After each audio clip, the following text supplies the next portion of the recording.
नमस्कार लाडक्या बहिणींनो.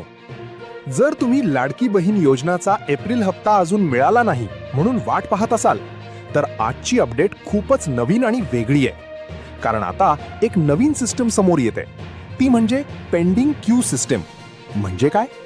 ज्या लाभार्थ्यांचे पेमेंट अजून झाले नाही त्यांना एका क्यू मध्ये टाकले जाते आणि त्यानंतर त्या क्यूनुसार एक एक करून पेमेंट रिलीज केला जातो. म्हणजेच ज्यांनी सर्व माहिती आधीच बरोबर दिली आहे त्यांना आधी पैसे मिळण्याची शक्यता आहे.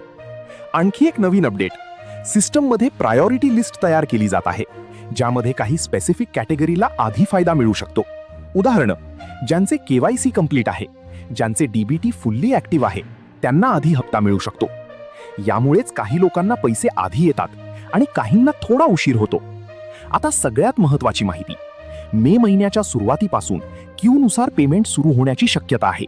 म्हणजेच एप्रिलचा हप्ता टप्प्याटप्प्याने रिलीज होऊ शकतो. आता तुम्ही काय करायला पाहिजे?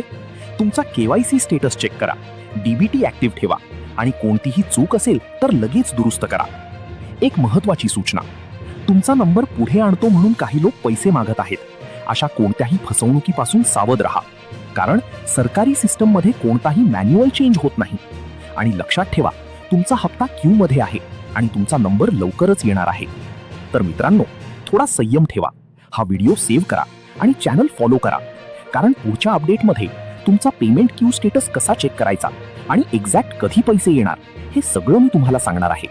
लाडकी बहीण योजनाच्या संबंधित नवीन GR व अपडेट बघण्यासाठी YouTube चॅनल नक्की सबस्क्राईब करा आणि आत्तापर्यंत तुमचे किती हप्ते आले आणि किती नाही ते कमेंटमध्ये नक्की सांगा.